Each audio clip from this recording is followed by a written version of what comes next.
네, 여러분 안녕하십니까. 박재홍입니다. 진영을 넘지 않고 진영에 갇히는 본격 편파 방송 더 락커룸. 자, 목요일에 진보 패널 두 분과 함께하고 있습니다. 오늘도 두 분을 만나죠. 먼저 박지훈 변호사님. 네, 안녕하세요. 박지훈입니다. 네, 양지열 변호사님. 네, 안녕하세요. 양지열입니다. 네, 자, 오늘 새벽이었습니다. 이재명 대통령이 이제 3박 6일 그 비행기에서 많이 주무셨던 것 같은데, 자, 일본 순방, 미국 순방 마치고 서울공항에 귀국을 했습니다. 일단 귀국 장면 영상을 보고 이어가겠습니다.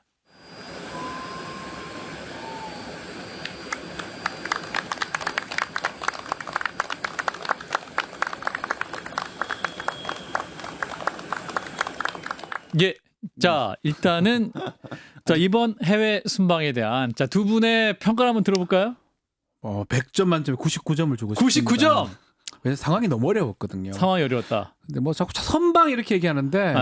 계속 비교가 되는 것 같아요. 직전 정부의 예. 수장인 대통령하고 아하. 지금 이재명 대통령하고 많이 비교가 되고 아, 어려운 여건 속에 상당히 잘했다. 그러니까 저는 좀 점수 잘 줘도 된다. 뭐 자꾸 선방 이런 얘기 하지 말고 당신이 가서 해봐라 그래요. 아무도 그렇게 못합니다. 100점 만점에 99점. 99점. 나머지 1점은 왜? 제가 또 건방스럽게 100점 주는 거는 좀 아닌 것 같아서 너무 만족스럽습니다. 너무 예. 잘했습니다. 99%. 고생하셨습니다. 예.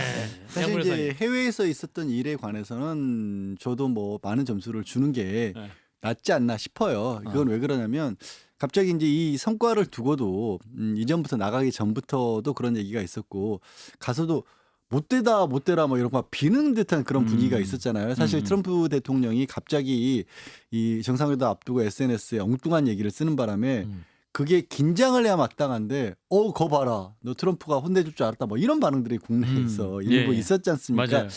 그걸 보고 또 뭐 이번에는 조금 덜했으면 우리 언론들도 우리 정상이 밖에 나가서 했던 활동에 대해서도 굉장히 짜게 점수를 주거나 심지어 이렇게 트집을 잡거나 하는 게 내부에서의 비판과는 좀 다른 의미가 있잖아요.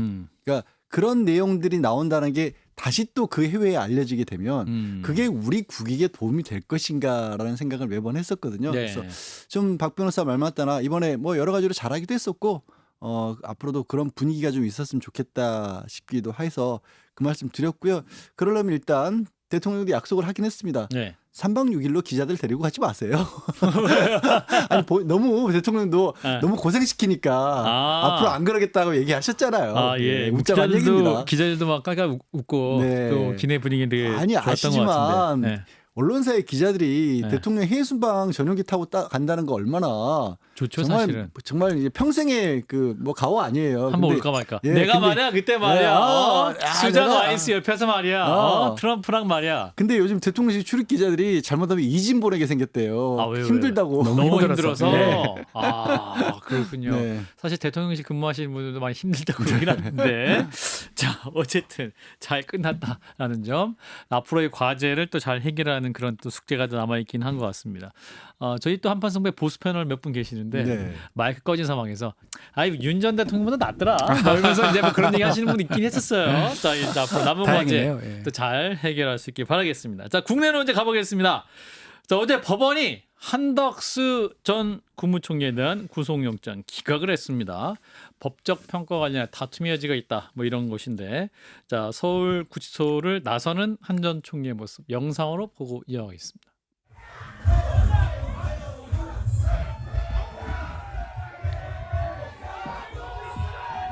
예, 밖에 집회하는 모습이고 그럼 첩부 정당화하기 위해서 국무위원회 소집하셨던 건 아닌가요?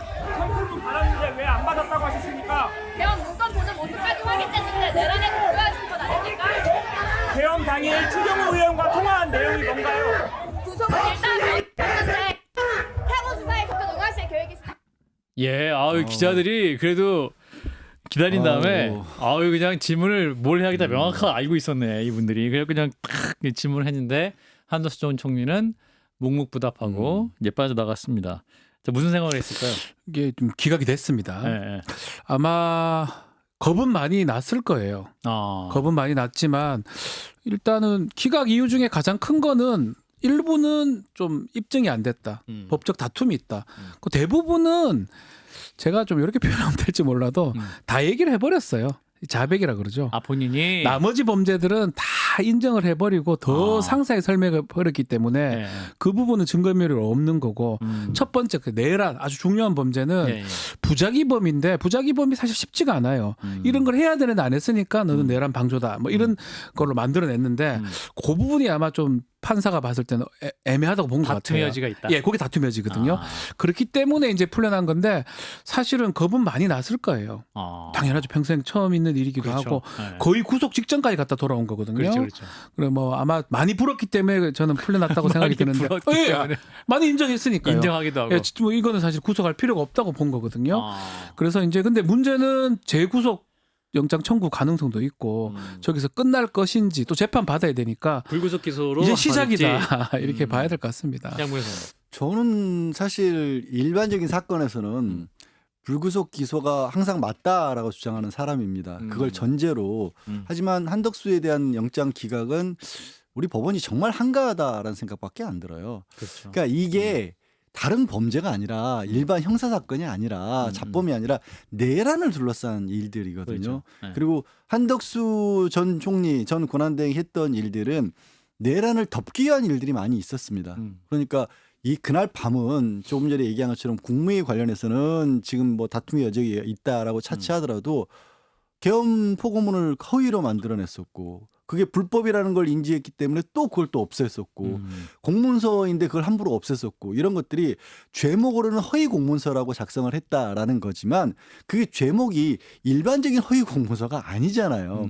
그리고 이 사람이 다른 일을 했던 게 아니라 계엄 때문에 직무가 정지된 대통령 대신 권한대행을 맡고 우리나라를 대표해서 국가 원수 자리를 몇 달간 끌었던 건데 예. 사실 그러면 그 인물이 그 사이에 권한대행으로서 역할을 충실히 하게 했다고 볼 수 있을까? 국회에서 지명한 헌법재판관은 이 거부를 해버리고 갑자기 본인이 헌법재판관 지명한다고 하지 않나.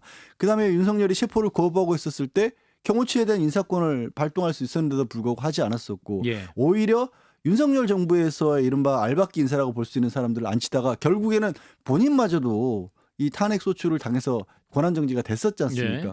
그런 상황들이 그래요. 법이 보통 형사법정에서는 딱 그 사건 하나 그 시기에 있었던 일만을 두고 판단하는 게 원칙입니다. 네. 근데 내란 범죄에 대해서도 그렇게 봐야 할까? 그러니까요. 저는 그래서 굉장히 사법부가 진짜 그냥 정신 못 차리고 있다라고 생각합니다. 예, 뭐 그래서 이제 내란 특별재판부 그러니까 특검이 아니라 특판을 네. 말하는 것 같은데 특검의 특판. 네, 특판 예, 예. 특별판사인가요? 그러면 특별재판부를 설치해야 한다 이런 목소리가 나오는데 가능도 해요. 법을 그런가요? 만들어서 통과시키면요. 뭐냐면 특검도 사실 입법부에 의해서 그렇죠. 만들어진 거라고 봐야 되거든요.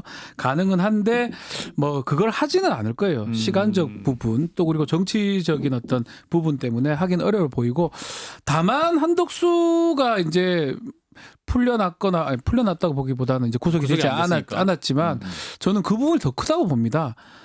엄청 얘기를 한 것 같아요. 아 본인이 그 특검에 가서 살기 위해서.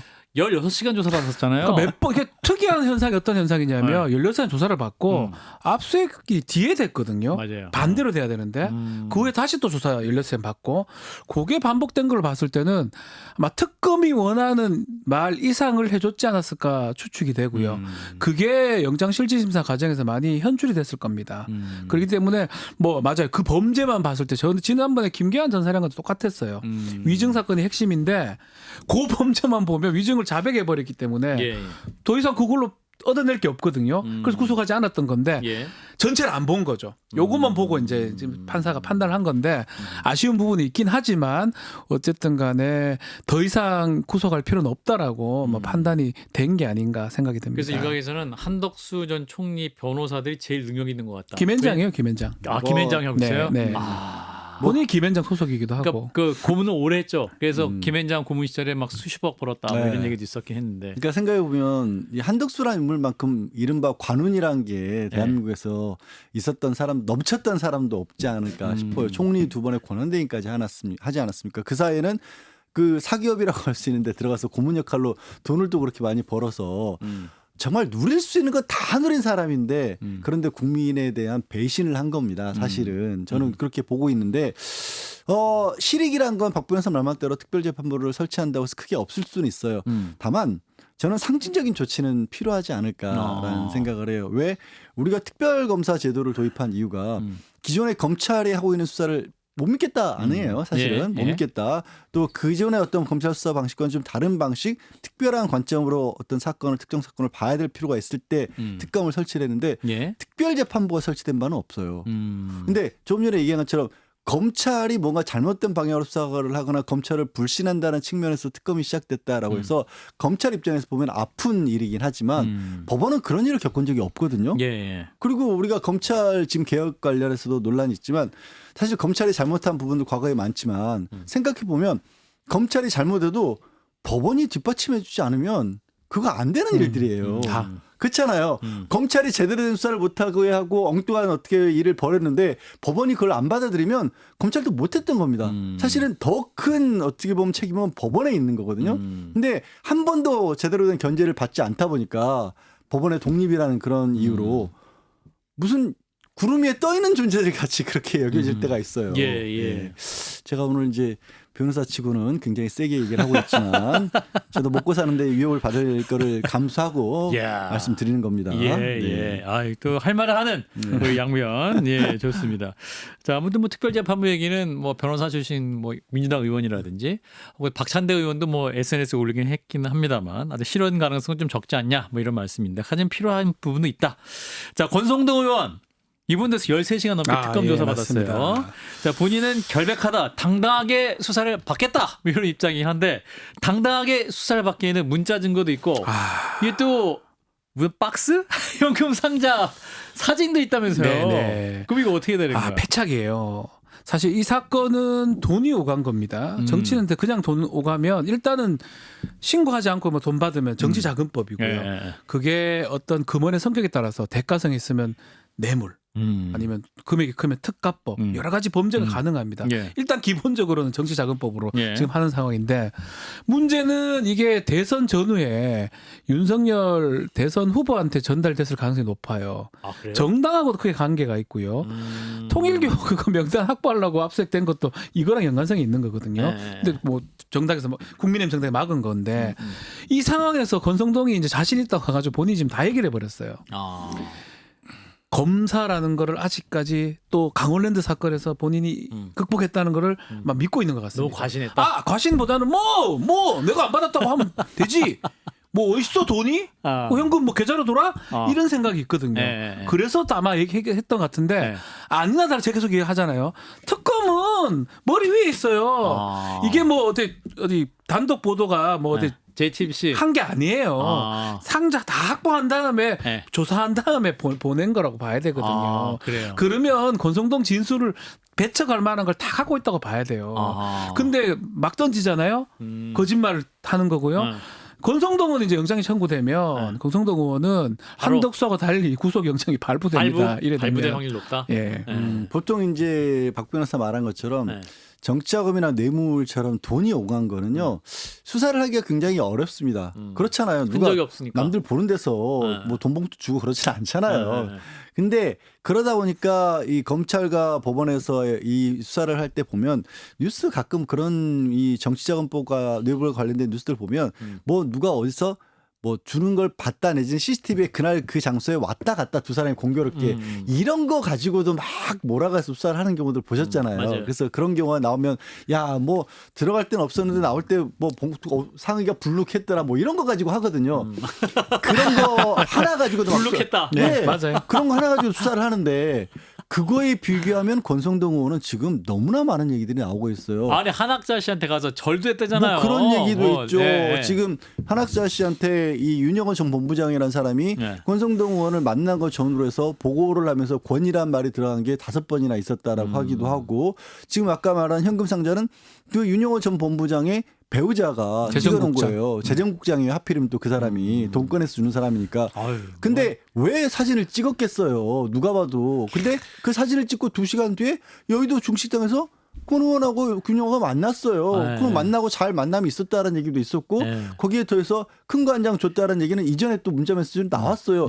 너무 많은 것들이 이거 뭐 레고처럼 딱딱딱딱 조립이 돼요. 그렇잖아요. 그러다 보니까 다른 어떻게 보면 정치자금법이나 뇌물 사건에 비해서 거의 밝혀질 만큼 밝혀진 것 같다라는 생각이 더 들어요. 밝힐 것도 없어요. 아 그래요. 뭘 밝힙니까? 다 나왔는데. 박지원 의원 같은 분이 또 이런 말씀을 해서 윤핵관 중 한 의원을 만났는데 이분이 권성동은 너무 많이 해먹었다. 너무 많이 해먹어서 자유롭지 못할 것이다. 이번엔 다친다. 라더라라고 말씀하시던데. 저런 식의 지라시가 박지원 의원이 말씀을 하셨으니까 하지만 참 많이 돌았거든요. 이번엔 다친다. 아니 권 의원을 둘러싸고 권성동 의원을 네, 둘러싸고. 근데 이렇게까지 이제 제대로 드러난 거는 거의 저 말이 사실일 가능성이 많이 올라간 거죠. 근데 그럼에도 이제 진술 거부권을 해버리면 뭐 고스란히 입증 책임은 이 검찰이나 특검한테 이제 다 가버린다고 봐야 되는데 수사기관한테 거부권 행사를 하지 않았어요. 조사를 꽤 오래 받았고요. 13시간. 그러면서 본인이 답변하면서 네. 오류가 분명히 발생했을 겁니다. 이런 게 또 재수의 딜레마가 작동해요. 결국 상대자는 윤영호 내지 통일교 쪽이거든요. 예. 국민의힘도 관계될 거고 아마도 권성동 의원이 가가지고 국민의힘 얘기도 했을 거고요. 예. 통일교 얘기도 했을 거고요. 윤영호 본부장 얘기도 했을 겁니다. 재정국장이 누굽니까? 분명히 그렇게 얘기했을 거예요. 그런 것들이 다 조합이 되는 거예요. 그러니까 차라리 이럴 때는 제가 변호사라면 입 닫고 진술 거부권 합시다라고 했을 거예요. 저 같으면. 왜냐하면 지금 말할수록 상황을 모르니까. 그래서 저는 더 함정이나 늪에 빠져버리지 않았을까. 이게 이렇게 예상을 결정적으로 합니다. 권성동 의원 측에서 그 검사 조사를 받고 또 윤 전 본부장 측에 전화를 했다는 거 아니에요? 뭐더 심각한 전화했던 거예요. 것도 그 전화한 거를 그 택배 기사한테 네. 잘못 전화가 들켰잖아. 네. 그러니까 이거는 다 걸렸어요. 이거 판사가 보기에 증거인멸 시도죠. 그건. 그 증거인멸 시도고 말 맞추기 정황으로 네. 충분히 알 수 있는 그런 거잖아요. 네. 그러니까 만약에 그럼 이게 뭐랄까요? 근데 권성동 의원의 위기 결국 또 국민의힘의 위기가 될 가능성도 있기 때문에. 근데 이게 뭐 내란과 관련된 부분이라서 제가 아까 한덕수 전 총리 기각 관련해서는 좀 넓게 봐야 된다고 하지만 그렇다고 해서 이게 국회의원 한 사람이 문제가 생겼다고 다른 의원이 비슷한 걸로 가는 그런 구조는 아닌 거거든요. 개별적으로 따져봐야 되고 전체 의원들은 뭐 대표적으로 추경호 의원 같은 경우 왜 그렇게 길게 통화를 많이 했느냐라는 부분 이런 것들이 이제 그리고 그때 이제 국민의힘 의원들이 소속돼 있던 텔레그램 단체방이 하필이면 또 자동으로 삭제가 됐다라고 하지 않습니까? 하필이면. 네, 하필이면 10월부터 12월 달까지 그게 자동 삭제되는지 몰랐다가 또 계엄 다 끝난 다음에 껐대요. 그래서 지금은 남아 있다고 하는데 그런 것들이 없다 보니까 지금 특검에서는 그럼 좋다. 국회의원들 개별 보좌관들을 지금 단톡방을 다 보겠다. 그럼 보좌관들 어차피 우리 의원님 어디로 간다 이렇게 자기들끼리 얘기 나눴을 거 아니에요. 그걸 가지고 그 동선을 다 재구성을 하고 있다라는 겁니다. 거기에 이제 국회 내 CCTV까지 해서 그러면 그걸 보면 이 사람들이 왜 이렇게 움직였을까라는 게 어느 정도 파악이 될 거예요. 그냥 이 법에 어떤 기소를 하거나 수사를 한다는 건 그때 그냥 당사로 안 갔어 이렇게 되는 건 아니거든요. 그때 뭐 몇 명의 의원들이 뭐 국회 1층에 있었는데 갑자기 전화를 받고 누군가 아니면 누군가 와서 얘기를 하더니 뭐 12명 정도가 방향을 바꾸더라 뭐 이런 게 나와줘야 되거든요. 그런 것들 조사를 아마 지금 시간적으로는 거의 마무리 단계에 이르지 않았을까 싶습니다. 그러니까 국민의힘한테 던지는 메시지도 있었어요. 권성동 의원이 자기를 보호해라. 당이 문제다. 이런 메시지가 있었거든요. 이거는 사실은 장동혁 지도부한테 던지는 메시지예요. 나를 지금 이렇게 보내서 내가 어떤 말 할 줄 모른다. 국민의힘 정당 나도 한때 모르겠는데. 저는 그래서 위기라는 거예요. 이게 어떻게 성격을 어떻게 얘기하냐에 따라서 완전히 달라집니다. 내가 받았냐? 당이 받았지? 라고 해버리면 어떡할 겁니까? 당이 받았냐? 대선 자금 썼지? 라고 말을 어떻게 하냐? 다 달라져 버려요. 그래서 이제 여러 고민을 하겠죠.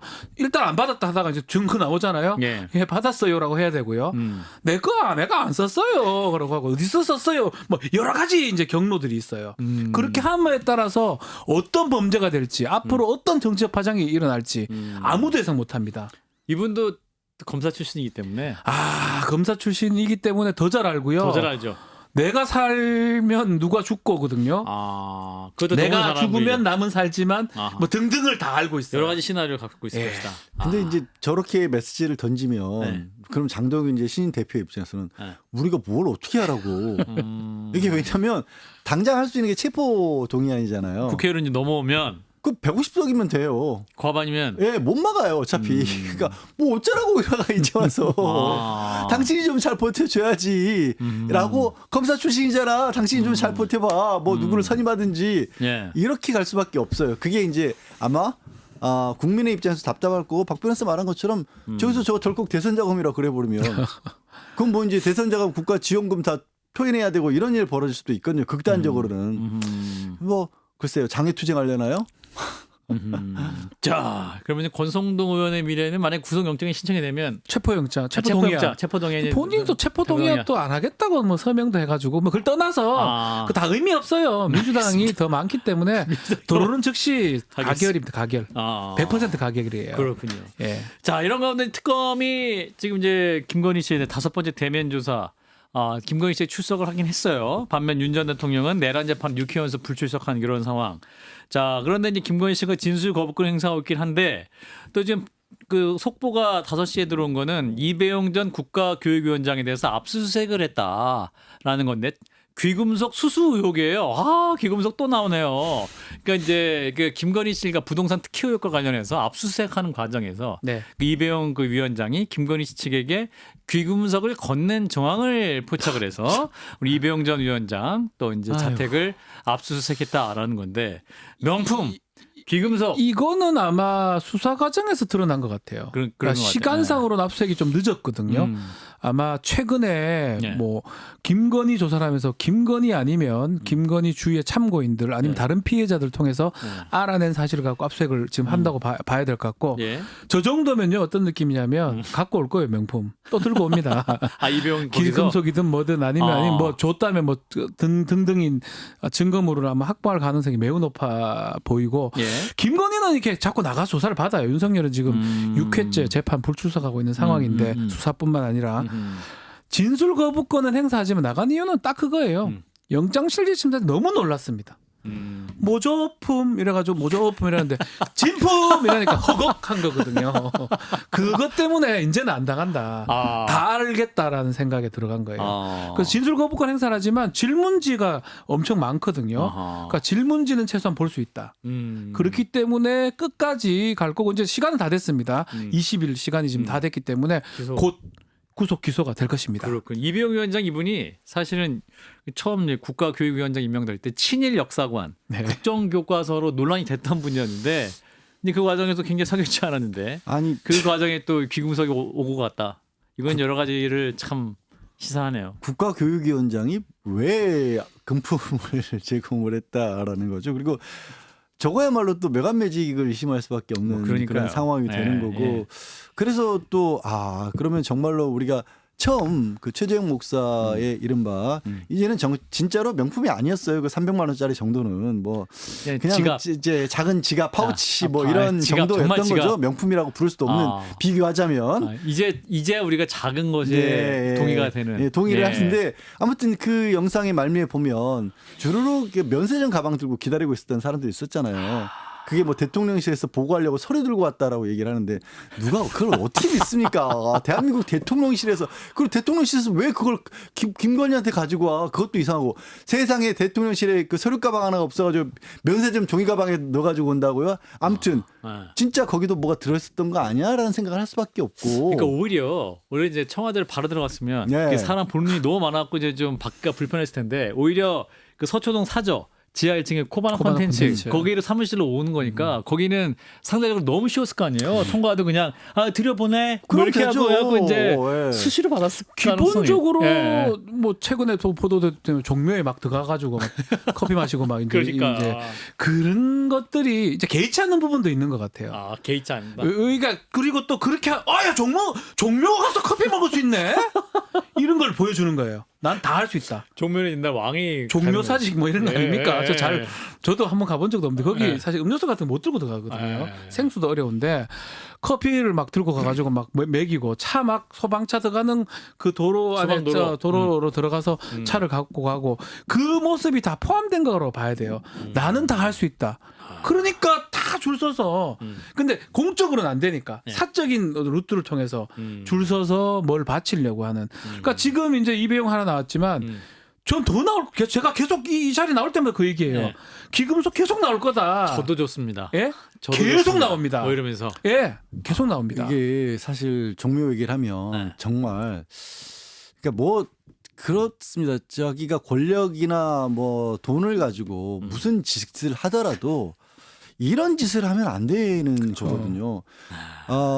조선시대의 종묘는 성역이었습니다. 그렇죠. 그러니까 국가를 상징하는 지금으로 치면 주권이나 마찬가지인 곳이에요. 제가 뭐 조선시대를 뭐 그렇게 살자는 건 아니지만 어쨌든 우리 조상들이 그렇게 여겼던 공간이어서 왕도 걸어서 갔던 곳입니다. 왕도 못 해본 호사라잖아요. 왕도 감히 거기서는 걸어서 갔던 곳이에요. 네. 그럼 망묘로는 그런 종묘를 멀찍이 지켜보는 장소였던 거예요. 그러니까 뭐 이렇게 보면 그 종교 시설 같은 곳이에요. 사실은 조선은 저는 뭐 종교 국가였다고 보는 입장이긴 한데 그런 곳인데 거기 가서 냉장고 갖다 놓고 정말 차담회 전날 직원들을 동원해갖고 영령전에 대청소를 시키고 냉장고까지 옮기겠다. 이게 그 개인 카페 일일 개인 카페. 정말 어처구니가 없어서 정말 무식한 짓이고요. 아니 그러니까 정말- 거기 막 정부 행사가 아닌데 갑자기 와가지고 쓸고 닦아서 직원들은 내일 무슨 행사가 있는데 하면서 얘기 안 해주고. 무식한 것도 아니고 저는 그런 거라고 봐요. 네. 그걸 보여주는 거예요. 그러니까- 종묘든 뭐든 내가 하고 싶으면 다 할 수 있다는 근데 거죠. 그게 다른 걸로 와. 할 수도 얼마든지 있잖아요. 이건 정말 무식한 짓이에요. 무식하다고 큰일 밖에는 날 짓이죠. 모르 제가 해군함정에서 파티한 것 정도는 그래. 박 변호사 말 맞다나 나 이 정도 할 수 있어. 한데 이건 급이 달라요. 처음에 하자마자 박물관에서 외교 행사 할 때도 네. 얼마나 문화재 관련 진짜 이 문화계 인물들이 정말 피를 토했거든요. 저런 짓거리가 어딨냐고. 박물관 거기 음료수도 함부로 들어가면 안 되는 거예요. 습도 온도 관리 철저하게 해야지 되는 유물이 있는 곳이에요. 거기서 파티를 하고 밥을 먹. 아유 갑자기 열받네. 근데 잘못한 걸 또 알긴 했어요. 그 당시에 그 할 때 그 CCTV 8개를 방문 시간에 맞춰갖고 CCTV를 꺼놨어요. 네. 그러니까 이게 걸릴까봐. 걸릴까봐 잘못한 거 알았는데 알매도 당시 이런 짓을 했다라는 점에서 굉장히 부적절한 사례다. 그나저나 저는 개인적으로는 네. 그 김건희가 지난번에 네. 뭐 살아서 보기 어렵다는 식으로 그렇게 남편. 얘기했을 때 네. 저는 그렇게 받아들였거든요. 야 너 나 죽는 걸 보고 싶어? 거기 들어가서 처박혀서 안 나올 거야? 제 조사 똑바로 받으라는 나와서 메시지. 네가 했다고 해야지. 난 민간인이잖아. 네가 대통령이라서 다 했다고 해야지. 난 아무것도 아닌 난 사람이잖아. 아무것도 아닌 사람. 너는 대통령. 그래. 난 아무것도 아닌 사람. 너 거기서 처박혀 있으면 어떻게 해? 나와서 빨리 얘기를 해야지. 다 네가 했다고. 죽는 걸 보고 싶어? 그 무서운 얘기잖아요. 죽는 걸 보고 싶어. 근데 안 들어먹네요. 그 잘못 이해했을 가능성도 있고. 포기를 한 것 같아요. 윤 전 재판까지 대통령? 지금 걸석 재판 지금 6회 연속으로 지금 진행되고 있는데 예. 넉놓은 것 같습니다. 이제는 더 이상 마음대로 해라. 아마 그런 상황 아닌가. 김건희가 말해도 안 들어 이제. 그걸 듣는다고 될 것도 아니라고 생각한 거 아닌가. 그러면 이거 결별인데. 그래요. 예. 아무튼 근데 참 여러 가지 생각을 하게 되는데, 자 일단 윤 전 대통령도 걸석 재판으로 이제 진행되고 있다. 자 다음 영상 보겠습니다. 다음 영상은 국민의힘 얘기입니다. 새 당 대표, 새 지도부가 선출이 된 상황. 굉장히 예상을 못했던 상황이긴 한데 장동혁 당대표입니다. 자 일단 영상을 보고 이어가겠습니다. 이제 전당대회가 끝났습니다. 우리가 과거의 옷을 벗고 미래로 나가야 할 시간입니다. 전당대회 과정에서 당원들과 국민들이 보내주신 민심은 야당답게 거대 여당을 견제하고 이재명 정권을 제대로 견제하면서 유능한 모습을 보여달라는 것이었습니다. 이제 국민의힘이 그런 민심을 모아 국민들께 먼저 다가가겠습니다. 예, 자 장동혁 당대표 최고위원 아닙니다. 네. 당대표 정확히 호칭을 해주시기 바라고요. 두 분도 예상은 못하셨죠? 지난번에 여기서 제가 장동혁이 될 가능성이 있다라고 아마 했었는데 예, 뭐 그럴 수 그때 있다. 우리 진행자께서는 예. 그럴 리가. 죄송합니다. 그때 여러 가지- 시기를 제가 여러 가지 부족한데 제일 부족합니다. 저도 예, 뭐 그때 말하는 이유는 그거였어요. 예, 예. 대뿌라 뭐 이런 느낌의 대뿌라. 그런 의미에서 얘기한 마음대로 거지. 해뿌라. 그걸 뭐 이렇게 될 가능성이 높다고 봐서는 아닌데 어쨌든 생각하지 못한 결과가 났고 장동혁 대표가 되면서 일성이 이재명 정부 견제하겠다, 공격하겠다라거든요. 끌어내겠다고 얘기했잖아요. 자, 이거 자체가 사실은 두 가지를 이제 앞으로 봐야 될 것 같아요. 첫 번째는 뭐 영수회담으로 쓰지 말라고 했는데 대통령실에서 지금 같이 보자, 지도부하고 의제 상관없다. 그거를 받냐 안 받냐 보면 첫 번째. 두 번째는 지명직 최고위원이 누가 되느냐. 그걸 보면 장동혁 대표는 그 정치 성향이 한쭉 그 길 갔다기보다는 친한 쪽에 있다가 뭐 유연해져. 유연해. 예, 좋게 말하면 유연하고 합리적 근데 나쁘게 말하면 또 다른 의미가 합리적인 단어는 이제 취소해 주시기 예. 바랍니다. 예, 그렇게 이번에 이제 딱 될 때까지만 가면 딱 쓰고 눈빛 딱 이래가지고 이래 하다가 딱 되고 나니까 싹 돌아올 네. 가능성은 낮긴 낮지만 그럴 가능성도 있죠. 그러니까 변화할 수도 있다. 예, 변할 이분은. 수도 있다. 아, 근데 상황에 따라서. 뒤에 자기를 밀어준 사람이 뭐 극우 어떤 그런 분들이 많다 그러면 오히려 등에 올라타고 할 가능성이 있다. 그 두 가지를 좀 지켜보면 내용을 좀 알 수 있을 것 같아요 앞으로. 저는 뭐 등에 올라타는 것도 아니라요. 꼭두각시가 되지 않을까. 아, 구구의 꼭두각시 될 것이다? 그렇잖아요. 사실 국회의원 된 지 3년 보궐선거로 2012년도 들어왔습니다. 1.5선이죠. 1.5선인 거거든요. 당대표가 됐어요. 야. 게다가 처음에는 한동훈계였습니다. 사무총장 친한계의 인물로 꼽혔는데 스르륵 언젠가부터는 본인이 여의도 내에 지지 세력이 없다라는 걸로 극우 세력으로 끌어들여서 본인이 당 대표까지 차지한 건데 예. 그럼 그 극우 세력들이 저 사람이 뭐 등에 올라탄다 내지는 함부로 뭐 입장을 바꾼다 내버려 둘까요? 저는 지금 상황이 국민의힘이라고 하는 정당이 과연 대한민국 내에 헌법이 인정하는 정당이라고 봐야 하나라는 정도의 생각을 하고 있어요. 우리 아까 이제 극우란 표현도 썼고 음모론이라는 표현도 바꾸어서 썼지만 자, 이 한미 정상회담 아까 얘기했던 직전에 트럼프의 문자가 아니라 그 SNS 메시지를 보고 그때 또 전환길 이번에 전환길이 사실 최고위원 됐냐 이런 얘기가 나올 만큼 거의 그 사람이 이 당 선거를 좌지우지했다는 말이 나오잖아요. 그때 워싱턴 DC까지 간 거 아십니까? 유튜브 한다고? 아, 그 출발하기 전에 영상 찍었어요. 이분이. 왜 워싱턴까지 갔는지 모르겠으나 거기서 트럼프 메시지 나왔을 때 거 봐라 트럼프가 가만히 안 놔둔다고 했잖냐. 그렇죠. 뭐 곧 윤석열 풀려난다. 큰 거 온다. 큰 거 온다. 그리고 공교롭게 심평 변호사도 윤석열 만나고 와서 그런 얘기를 지난 주말에 했습니다. 1년 못 갈 것이다. 트럼프가 가만히 안 놔둘 것이다.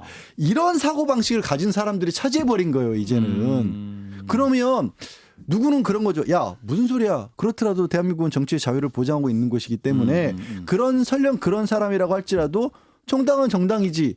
아니요. 그 대한민국의 자유의 정당의 자유, 정치의 자유라는 건요.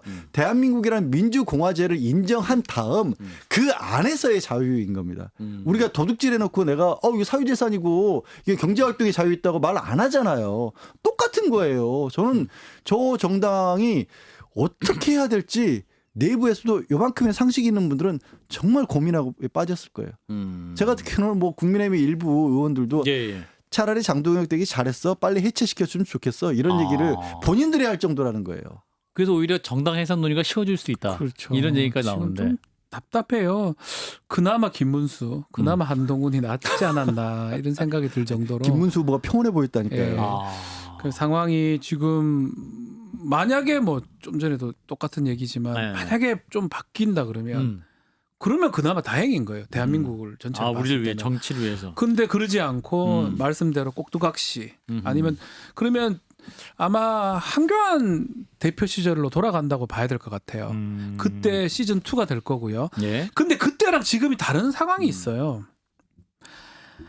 소수 야당이에요. 100석 좀 더 되는. 아무튼 나가면 끝이에요. 그냥 끝이에요. 아무도 안 쳐다봐요. 이 국회는 알아서 돌아갈 수밖에 없거든요. 그러니까 모든 것이 국민의힘한테 좋게 작동하지 않는데 이상하게 투쟁이나 이런 일변도로 간다 그러면 더 나락에 빠질 가능성 크고요. 더 나쁜 거는 내란이라는 거를 그를 등에 업고 하고 있잖아요. 그걸 끊지 않고. 예. 그 부분이 결국은 국민의힘 정당에 가장 안 좋게 작동할 가능성이 높다 이렇게 봅니다. 오늘 이제 국민의힘 연찬회가 있었어요. 연찬회가 있었는데 당 지도부 또 의원들이 모여서 죽을 각오로 이재명 정부와 투쟁하겠다. 그럼 죽어요. 정말 죽어요. 그러면. 그럼 진짜 죽는다. 없어져요. 그러니까 그게 죽을 각오를 하면 안 돼요. 정신을 차려야 돼요. 그럼 진짜 죽는다. 생각을 해봐요. 내란돼 가지고 정권이 바뀌었잖아요. 2달, 3달 됐다고요. 뭘 죽어요? 죽는다고요. 그러니까 이상한 생각들을. 그러니까 그게 그나마 김문수나 그나마 한동훈 쪽에서 됐다 그러면 이런 일까지는 안 오는 거죠. 답답한 거죠. 그렇군요. 황당한 거죠, 사실은. 그러니까 어찌됐든 비극은요. 저는 굉장히 비극은 어떻게 보냐면 문제가 뭐냐면 제가 그렇게 말씀을 드렸지만 또 여전히 기본적으로 나는 그래도 민주당은 못 가. 내지는 이재명은 싫어. 이런 분들 대한민국에 많이 있어요. 있죠. 현실이에요. 그런데 그분들이 그렇다고 다 그거는 아닐 거예요. 그럼요. 근데 그런 어떤 극단적인 주장을 펴는 사람들이 이 국민의힘이랑 껍데기를 뒤집어 쓰는 바람에 그런 분들 중에서도 상당 부분이 그쪽으로 옮겨가고 있어요. 특히 유튜브의 영향을 받아서. 그래서 보수를 자청했던 분들이 극우로 변하고 있는 그런 상황이거든요. 우리나라는 아니지만 그런 일들이 다른 나라에서는 종종 있어 왔습니다. 그래서 그렇죠. 무시할 수 없는 숫자의 정치적인 영향력을 극단적인 목소리를 내는 사람들이 가지게 된 국가들이 있는데 그래서 왜 전 세계가 극우화됐다는 얘기가 나오는 거고 사실 지금 얘기하고 있는 그런 어떤 주장들 또 극단적인 주장하는 사람들이 만들어낸 대통령이 트럼프예요. 이걸 생각하면 아찔해요. 근데 박 변호사 얘기했지만 결정적인 차이가 뭐냐면 트럼프는 개인적인 인기도 많았었고 부도 많이 축적했었고 다른 이유로도 인기가 있었어요. 그러니까 싸울 만한 사람이었어요. 근데 여기는 없어요. 그런 사람이. 그러니까요. 없는데 그럼 누구랑 이재명 대통령이 왜 싸우겠다는 거야 지금. 이게 뭐가 안 나오는 거예요. 다행이죠 우리 입장에서는. 그 전환기 씨가 지금 계속해서 지금 목소리 내고 있어요. 그 나를 버리고 당대표 떨어진 김문수 사과하고 정계 은퇴해라. 그리고 이진숙 방통위원장 말하는 것 같은데 네. 이분이 대구시장 나가면 내가 양보하겠다. 양보하겠다라는 거는 그래도 또 이렇게 본인이 갖고 있다 준다는 뜻이에요. 양보면 일단 내가 대구시장 후보인 걸 또 인정하는 거 아니야. 그 막 공교롭게 이제 야 대구 참 뭐 대구 고향으로서 제 개인적인 예, 얘기 좀 하기 말씀해 주세요. 그런데 전한길 씨나 이진숙 위원장 다 저희 대학교 선배. 아. 참 놀랍네요. 예, 아주 경북대학교들이 예, 대구의 명문. 참 씁쓸합니다. 그 대구시장 서로 한다고 하는 건지 야. 안 한다고 하는 건지 알 수는 없지만 예. 어쨌든 간에 전한길 씨의 이 위세라 그래야 되나요?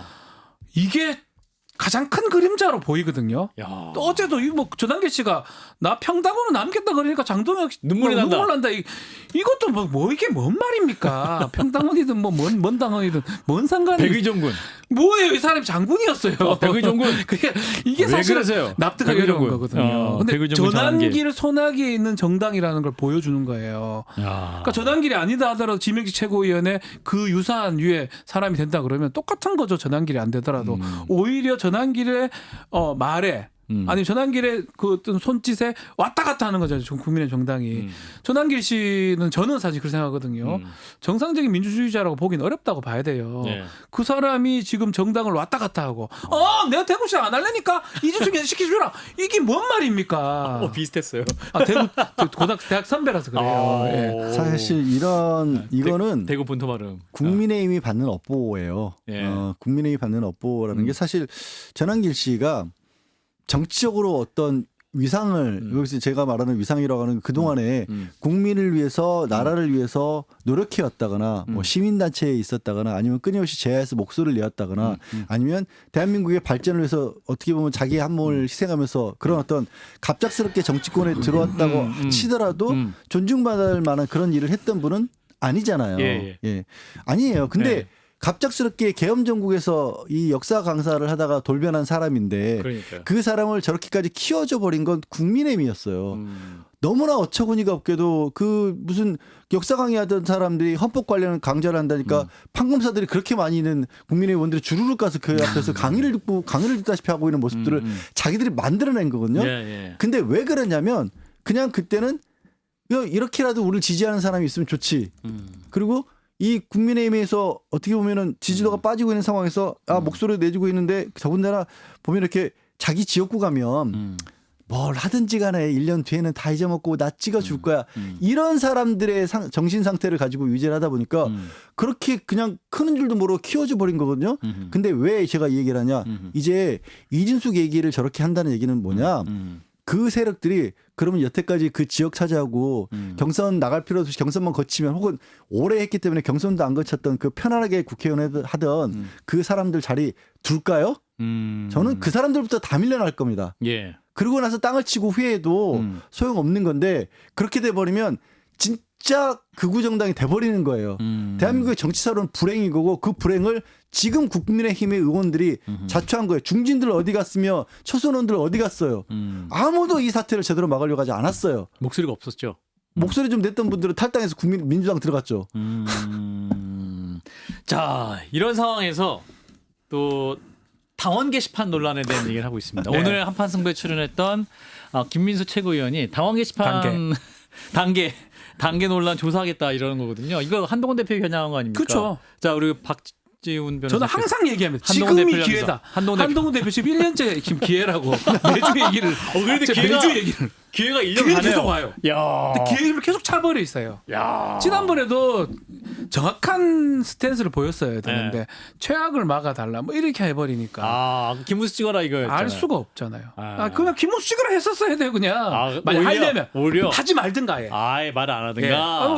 출마 안 했으니까. 아하. 항상 보면 어정쩡한 이런 게 사실 정치의 감미, 정무 감각 같은 게 조금 그렇게 뛰어나간 것 같지 않고 오히려 좀 뒤처지는 것 같습니다. 뒤처진다. 사실 지금이라도 선택을 하셔야 돼요. 어떤 선택? 단계 이거 조사받잖아요. 네. 끝나요. 그렇죠. 본인이 이렇게 아예 뭐 떳떳하면 모르겠지만 네. 안 떳떳하고 과정했을 때는 상당히 충격이 형사 입건될 가능성이 높아요. 근데 이게 또 한동훈 대표의 또 가족이랑 관계된 아, 거잖아요. 그러니까. 사실 아들 모이도 뭐 있고, 처가까지 다 처가도 들어있고. 있고, 김민수 뭐 최고가 부인도 있고. 예. 눈빛으로 제가 말씀드린 김민수 거지만 최고위원. 김민수 최고위원님 눈빛이 예. 무조건 할 눈빛이거든요. 아, 조사를 무조건 합니다. 아, 하게 되면 예. 한동훈 뭐 조사를 한다는 거는 해고 괜찮아요 하진 않아요. 끝장내는 겁니다. 끝장낸다. 이제 이래 됐으면 미리 치고 나가야 되는 거죠. 아, 미리 치고 자, 계속 나가야 하는 거예요. 윤석열 대통령 전 대통령 관계도 한동훈한테 많은 기회가 보고 왔을 때 망신당했을 때 그때 치라고 그랬죠 제가. 그때도 안 치죠. 90도 쏘구리지고 그것도 하죠. 하지 해락할 때 한 번도 안 했잖아요. 지금 안 하면 예. 나락에 빠진다. 아, 근데 저는 새삼스럽게 그 국민의힘 전당대회를 돌아보면 한동훈 전 대표가 그런 식으로 나왔을 때 다들 그랬잖아요. 아, 이게 위기 상황이고 그래서 차라리 차악을 선택해서 김문수 후보 쪽으로 가자라는 메시지 누가 봐도 그랬잖아요. 네. 근데 그게 거꾸로 작용을 했어요. 거꾸로 제대로 싸울 수 있는 사람은 김문수가 아니라 장동혁이겠다로 가버렸어요. 그러니까 그렇잖아요. 원래 김문수 후보도 사실 초반에 또 한동훈 대표 싫어하다가 네. 나중에 또 손잡고 이러면서 이렇게 선명성. 네. 근데 그 선명성이라고 하는 게 결국 싸움하는 것에 대한 선명성이거든요. 그러면 저는 드는 궁금증이 진짜 국민의힘 당원들 전체의 마음일까? 다수의 마음일까? 저 전당대회 결과를 진짜 국민의힘 당원들 전체를 대변하는 결과로 받아들여야 할까? 라는 의문이 들어요. 지금의 상황에서 여전히 국민의힘 전당대회에 관심을 가지고 적극적으로 당원 투표에 몰렸던 사람들은 오히려 좀 극단적인 사람들만이 더 관심을 가졌던 거 아닐까? 심지어 아까 통일교 얘기도 했지만 통일교에도 그때 뭐 3만 명에서 6만 명까지 가입했다던데 네. 그분들은 이번에는 투표를 했을까? 했으면 누구를 했을까? 신천지도 있었다고 그랬는데 거기는 없을까? 거긴 뭐 10만이었다고 하는데 이 상황을 국민의힘은 도대체 어떻게 수습을 하고 못하겠죠? 이러면 어렵죠. 예. 예. 자, 이런 가운데 이제 이재명 대통령이 귀국하자마자 장동혁 대표와의 회동을 즉시 준비해라 이렇게 지시를 했고 장동혁 대표는 그냥 밥 먹는 거 뭐 이런 건 별로 원하지 않는다. 형식과 의제가 중요하다 이렇게 얘기했는데 또 이제 강훈식 대통령실 비서실장이 어떤 의제도 상관없다. 네. 이렇게 얘기했거든요. 매우 중요합니다. 중요하다. 왜 이거는 국민의힘 얘기를 하고 있으니까요. 예. 국민의힘의 장동혁 당대표가 앞으로 어떤 스탠스를 취할지 제가 마지막으로 뭐 가능성 매우 낮아 보이는데 이렇게 왔다리 갔다리 하니까 당대표 될 때까지만 이렇게 하다가 싹 바뀔 수 있는 가능성도 없잖아 있잖아요. 그렇게 분석하는 분도 있는데 요거 보면 알 것 같아요. 이재명 이걸 대통령 앞에서 응한다 그러면 사실은 그래도 그나마 바뀔 가능성이 있다는 거고 만약에 지금 스탠스 같으면 계속 핑계 될 겁니다. 제일 처음에 핑계는 뭐 야당 안 보게 한다. 3자 말고 단둘이 보자. 그거를 핑계 대다가 이상한 조건을 내다가 또 이렇게 의제 같은 거 해가 하자라고 하다가 의제가 안 맞네 이렇게 핑계 될 가능성이 높은데 한 수 위에 있는 쪽이 대통령실이거든요. 네 하고 싶은 대로 해줄게라고 지금 계속 하고 있거든요. 2대1로 만나자고 해도 오케이 봅시다 이렇게 할 것 같은데 아마 좀 할 것 같아요. 국민의힘 당사로라 하면 갈 것 같아요. 간다.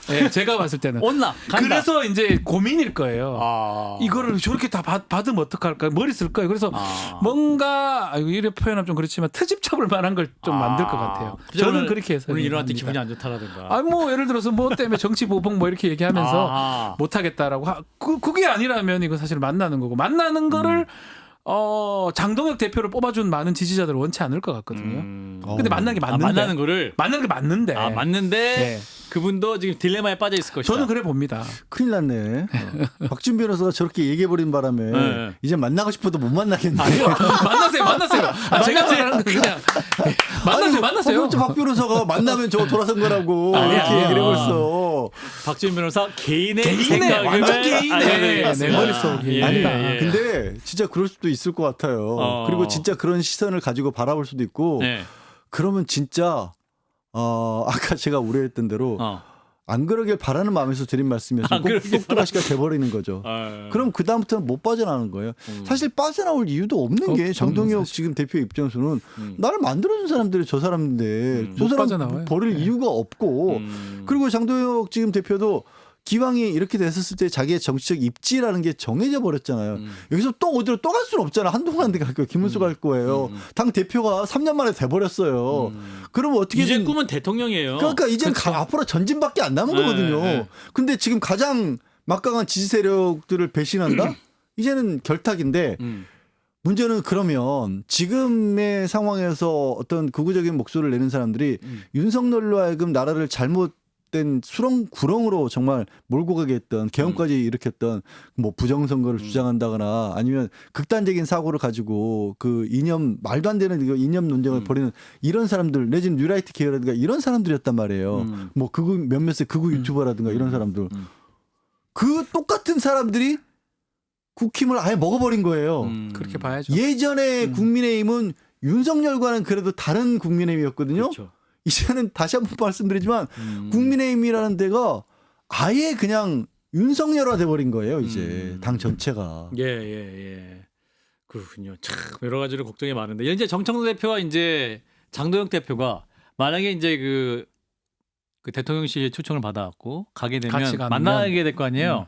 악수를 과연 할 것이냐 이 부분인데 근데 일단은 이게 어떤 이제 민주당의 얘기는 이게 물리적 악수를 말한 게 아니라 어떤 이제 야당과 뭔가 하는 그 상징적인 걸 말한 것이다 이렇게 말을 했는데 오히려 여기서 대통령이 좀 정청래 대표에게 출구 전략을 줘서 딱 이제 점잖게 두 분 이제 악수 나누시죠 이렇게 얘기하면 그냥 함께 이제 마지못해 악수하면서 잘 하면 어떨까요? 예전에 네. 박찬대, 네. 정청래 그 경선 때 그 네. 중간에 와가지고 이제 뭐 이렇게 했던 대통령의 어떤 행보 그때 그 모습이 좀 기억나는데 저는 뭐 기본적으로 세 사람이 있는 모습이 잘 안 떠오릅니다. 안 될 것 같긴 한데 한다면 정청래 대표는 거절할 이유는 없는 거죠. 악수를. 예, 근데 장동혁 대표가 참 애매해요. 아하. 자기를 밀어준 사람들이 악수하는 거를 좋아할지. 장동혁 대표 참 고민될 겁니다. 여러 가지로 고민이 많을 저는 것이다. 고민될 것 같아요. 목소리도 바꿔야 될지 안 바꿔야 될지. 목소리를 지금 목소리 바뀌었잖아요. 또 돌아올지 안 돌아올지. 맞아요. 양 변호사는 어떻게 보고 계세요? 악수할까 말까? 안 할 거예요. 악수 안 합니까? 네. 야. 그리고 저는 안 하는 게 맞다고 봅니다. 지금 상황에서는. 예. 그렇군요. 그 전에 가능성은 낮지만 그 전에 어느 정도 장동혁 대표 측에서 그러니까 미래를 위해서 달라진 어떤 정당을 가겠다. 아까 뭐 당대표 당선할 때 그런 얘기를 했지 않습니까? 과거와 다른. 근데 그 과거와 다르다는 게 과거보다 더 극단적으로 가겠다라는 얘기면 그런데 거기서 어떻게 악수가 가능해요? 말씀드리지만 협치라든가 아니면 그 대한민국 내의 다른 정치 세력으로서 인정할 수 있을 만한 전제 조건이 일단 된 다음에 악수가 필요한 거예요. 다른 목소리를 낸다고 무조건 배척하라는 게 절대 아닙니다. 알겠습니다. 양 변호사 말씀하셔서 악수 못할 것 같습니다. 자, 지금 김건희 특검이 이제 권성동 의원에 대해서 구속영장을 청구했다. 통일교에서 1억 원을 수수한 혐의로 구속영장을 청구했는데 지금 이제 국회가 회기 중이기 때문에 구속 전 피의자 신문에 앞서서 체포 동의안을 이제 국회에 보내게 된다라는 겁니다. 네, 통과되고요. 통과됩니까? 구속될 것 같습니다. 구속된다? 왜냐하면 한덕수랑 정반대의 경우입니다. 왜 이제 정보? 와서 불어도 안 돼요. 불어도 안 돼요? 그래서 자신만만하게 저거 말고도 더 있는데 구속영장 청구하는 거는 되니까 한 거예요. 1억이나 그 큰 금액을 갖고 엉뚱한 얘기하고 사진도 있잖아요. 있고. 그냥 증거가 한 97% 정도 있거든요. 가능성이 구속 가능성이 97%로 보면 돼요. 이런 경우는 권성동 구속 가능성 97%. 제가 탄독수는 50대 50 그랬어요. 하도 많이 불어가지고. 그렇군요. 양 변호사님 같은 의견이십니까? 네. 뭐 아까 또 설명드린 것처럼 네. 이렇게까지 정치 자금을 둘러싸고 증거들이 많이 나온 경우가 없었어요. 그렇군요. 그 만약에 권성동 의원의 체포동의안 통과되면 요거를 잡아서 장동혁 대표는 대통령을 보러 가지 저는 않겠다. 그럴 거 할 것 같아요. 이렇게 말할 가능성이 많아 보여요. 어허, 큰일 났네. 정치 보복이다. 예. 자, 박근혜 때문에 만나면 불발될 것 같습니다. 같이 일단 짚고 다음 시간에 뵙도록 하겠습니다. 두 분 고맙습니다. 네, 고맙습니다. 감사합니다.